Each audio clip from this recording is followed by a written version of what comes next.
Today I will discuss about beta-lactam antibiotic. The beta-lactam antibiotics have beta-lactam ring.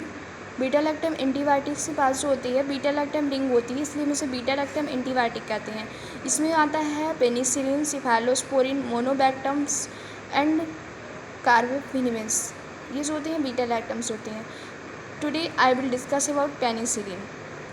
So penicillin, sir Alexander Fleming discovered penicillin in 1928। जो penicillin था उसे sir Alexander Fleming ने 1928 में discovered किया। Penicillium notatum से उन्होंने discovered किया। इन 1941 penicillin was available for therapeutic use. 1941 में पेनिसिलिन जो था थेराप्यूटिक यूज के लिए अवेलेबल हो गया। Penicillin one of the most important group of antibiotic. Penicillin जो होता है ये जो होता है मोस्ट इंपॉर्टेंट ग्रुप होता है एंटीबायोटिक का। Penicillin is now obtained from the fungus. Present time में पेनिसिलिन जो होता है थेराप्यूटिक यूज के लिए पेनिसिलियम क्राइसोजेनम फंगस से ऑब्टेन किया जाता है। Next, mechanism of action. Beta lactam antibiotic act by inhibiting cell wall synthesis in the bacteria. It means beta lactam antibiotic जो होते हैं उनका काम ये होता है कि जो बैक्टीरिया की सेल वॉल सिंथेसिस हो रही है उसको इनहिबिट करना। The rigid cell wall of bacteria protect the bacteria from lysis.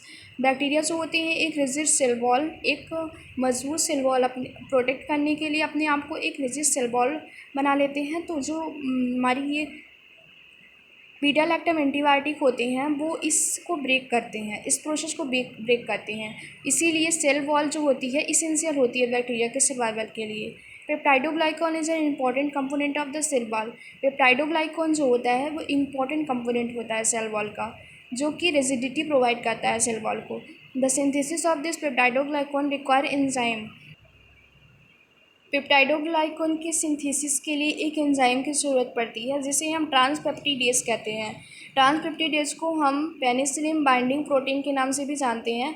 Beta-lactam antibiotic inhibit this transpeptidase and thus inhibit the synthesis of peptidoglycan.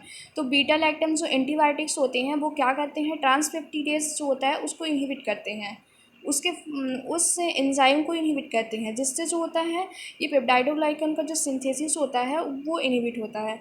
इसका रिजल्ट यह होता है कि जो बैक्टीरिया की जो सेल वॉल फॉर्म होती है वो वीक होती है। सच बैक्टीरिया अंडरगो लाइसिस, मतलब एक तरह से ब्रेक हो जाती है। इसीलिए पेनिसिलिन जो होता है बैक्टीरियासाइडल होता है। नेक्स्ट, क्लासिफिकेशन है पेनिसिलिन का। नेचुरल पेनिसिलिन, जी, सेमी सिंथेटिक। सेमी सिंथेटिक में हमारा फर्स्ट आता है एसिड रेजिस्टेंट, जिससे पेनिसिलिन भी आता है। नेक्स्ट आता है पेनिसिलिनेज रेजिस्टेंट, जिसमें आता है मिथाइसिलिन, ऑक्सासिलिन, क्लाऑक्सासिलिन, नेफासिलिन। नेक्स्ट आता है अमीनो पेनिसिलिन, जिसमें आता है एम्पिसिलिन, बेकम्पसिलिन, एमॉक्सिसिलिन। नेक्स्ट आता है एंटी स्यूडोमोनल पेनिसिलिन, जिसमें दो हैं, कार्बोक्सी पेनिसिलिनेज और इराइडोपेनिसिलिन। कार्बोक्सी पेनिसिलिनेज में आता है कार्बेनिसिलिन, कार्बेनिसिलिन, इंडाइलिन, टाइराकारिसिलिन।